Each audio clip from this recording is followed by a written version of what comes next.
Before we begin looking at the text of the Gospel according to St. Matthew that is provided for us today, it's perhaps a good idea to provide just a little historical background to the events surrounding the arrival of the Magi in Jerusalem. What is it that is really going on? And I would just encourage you to look into that yourself. Go back to your copy of the sacred scriptures and go to the book of Numbers and read chapters 22, 23, and 24. And in those chapters you will find Israel at the end of its exodus. You know, God had just delivered them from Egypt. They spent 40 years in the desert, and now they're camped in the land of Moab on the other side of the Jordan, preparing to cross and enter into the promised land. Well, as you can imagine, considering the reputation, of Moses and Joshua and their ability of mowing down nations before them, God fighting for them, the king of Moab was not too impressed to have this camp in his backyard. And so anyway, I just encourage you to investigate, and look into the events that kind of shaped the backdrop of the visit of the Magi. Because what does that have to do with anything? Well, what it has to do with anything is that during the course of the encampment of Israel in the land of Moab is that the king Balak enlisted he would be kind of like in the same camp as like a Magi. He enlisted a gentleman to offer sacrifices to pagan gods, and after doing so to curse Israel. God would not permit it. And despite the order of the king, Balaam prophesied great blessing upon Israel.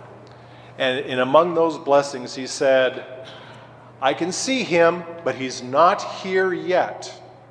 A star will rise out of Judah, and a scepter, shall arise. And so he prophesied that there would be this king whose appearance would be manifest by a star.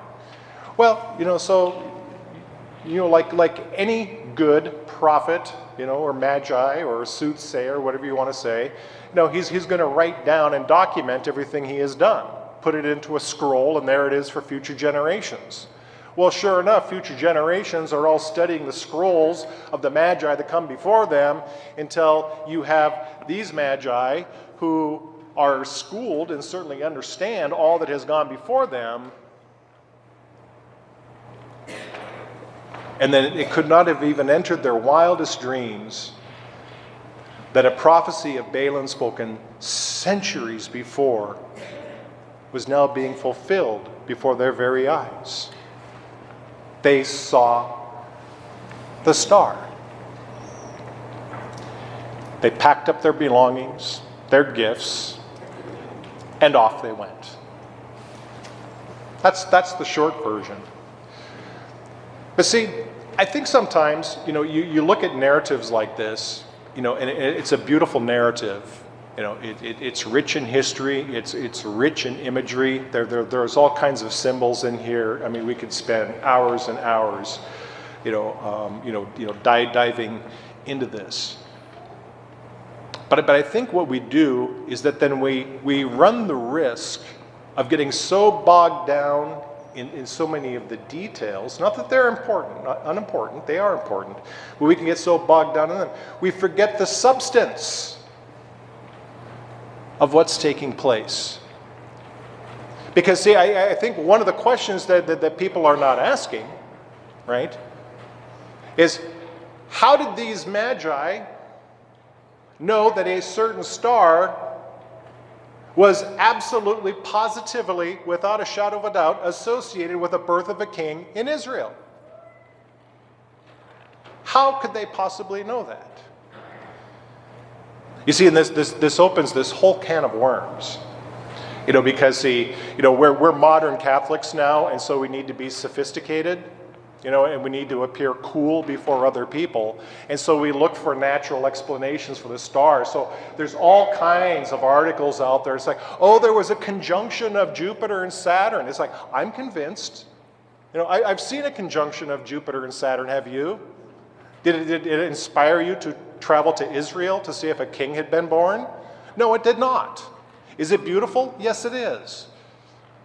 There are all kinds of other astrological phenomena, that could take place. But none of them satisfy the answer to what exactly was the star. Now, thank goodness, we have a whole new generation of scripture scholars who don't think they need to be sophisticated or cool. And of course, they have to go back and rehearse all of the natural phenomena that could possibly, be a candidate for the star. But they're like, but at the end of the day, none of this, is plausible, is it? None of this is plausible. There is something about the star that is singularly unique. That was a redundancy, wasn't it? I think it was. Anyway, there's something about the star that is absolutely unique. First and foremost, we have to answer the question, how is it that these three gentlemen, these three magi, philosophers, learned men, how when they saw this phenomena, instantly knew what it represented? Who can do that? Who can do that? Right? And not only was there this instant recognition, but there was this desire to follow that star to where it led. And so, see, I think sometimes we get so caught up in the star, the physicality of the star, that we overlook the interior grace that's operating in the hearts of the Magi. Don't we? I mean, what do we talk about? I'm not saying, I will go so far as to say it is like a type of a sacrament in the broad general sense of the definition of the world, but what do we talk about when we talk about sacraments? Visible signs, right? Instituted by Christ. To do what? To give grace. Well, is grace visible? No, it's not. But are we human? Yes, we are. What do we need? We need visible signs that tell our imagination and suggest to our imagination the invisible grace that sacrament is communicating within our soul. You see, we don't get caught up on the physicality of the sacraments, but more it is with faith that we penetrate to the interior grace that is being communicated to us. That's the point. Don't you think? Don't you think that's the point? Because see, what's happening? These gentlemen, pack up and they head to, Bethlehem, to find the baby Jesus, and what is it that is building up, as they're continuing their journey? I mean, with each passing hour. I mean, how do you feel, like when you're taking a trip? Say like it's a nice little vacation destination that you've been looking forward to a long time, and as every hour passes, that means you're 1 hour closer. And what's happening in your heart? What's happening to your desire? It's like building, isn't it? Until you finally get to the object of your desire, and then you just joy. You're there. There's no more work. There's no more effort. It's now rest. It's now rest.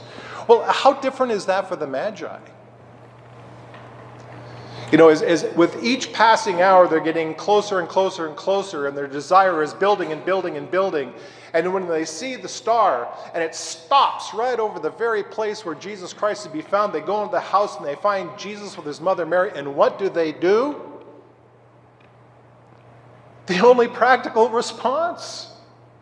They threw themselves on the ground on their face and they worshiped him.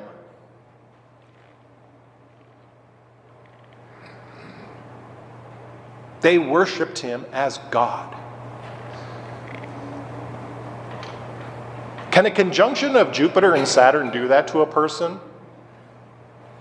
I mean, we've heard of full moons doing this to people, but we would call them lunatics, right? That's where that word comes from. See, that's not what we're talking about. We're talking about the way God and his grace operates in the human heart, and we look at that, and it's like, here we are, in this pilgrimage, this pilgrimage of faith. And what is it that causes us to get up each morning, and press forward, to put our skin in the game one more day? I hope it's your desire.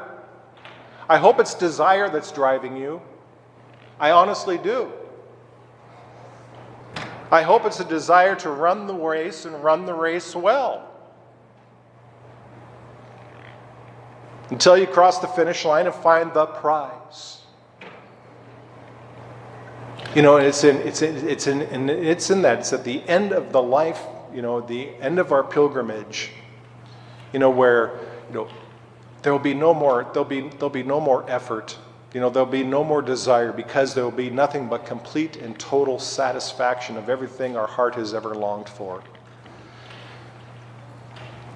But see, here's the thing. You do have to dial into your own heart. I live in this world too. I am fully well aware and acquainted with every and any variety of distraction. There's a lot of them. And we can use those things to stop from looking at the desires in our heart and what they're asking of us and what they're leading us to. You see, we can avoid life's questions. How come? Can I just go off track for like 2 seconds here? How come little kids know all the right questions to ask? How come little kids always ask the question why? Right? They ask questions like, who am I? Why am I here? What's this all about? You find that you have children, then you raise these little philosophers, right? Where you're not necessarily raising that way. They're intuitively little philosophers, because they know what the important questions of life are all about. They know what questions to ask. But then, it's like we get older, and then, as the saying goes, life takes over, and we would rather not deal with it. Right? So we'd rather not deal with it. Well, can I say this like super gently? Deal with it. Turn it off. Turn it off. And stop being afraid. There's nothing to be afraid of. Look back dial very deeply into your own heart, into its desires, and ask yourself those questions. Who am I? Why am I here? Where am I going? And then sometimes, most importantly, what am I doing?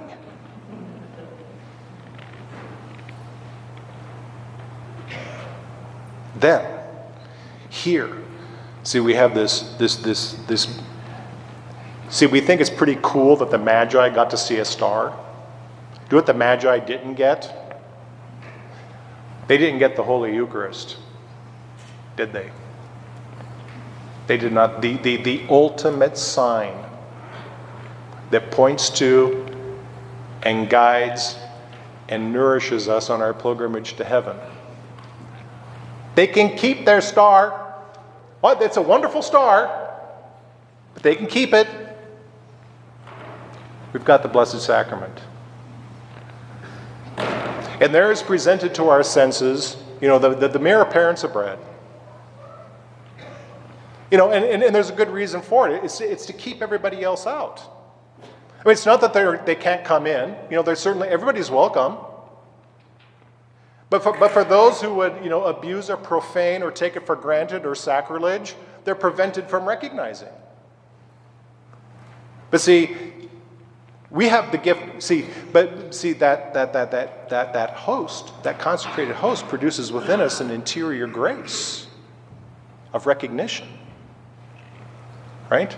We know not what the Holy Eucharist is, but who the Holy Eucharist is. And precisely where he's leading us. Do not let your hearts be troubled. You have faith in God, have faith also in me. In my Father's house there are many dwelling places. If they were not, would I have told you that I'm going to prepare a place for you? And I will come back and take you to myself, so that where I am, you also may be.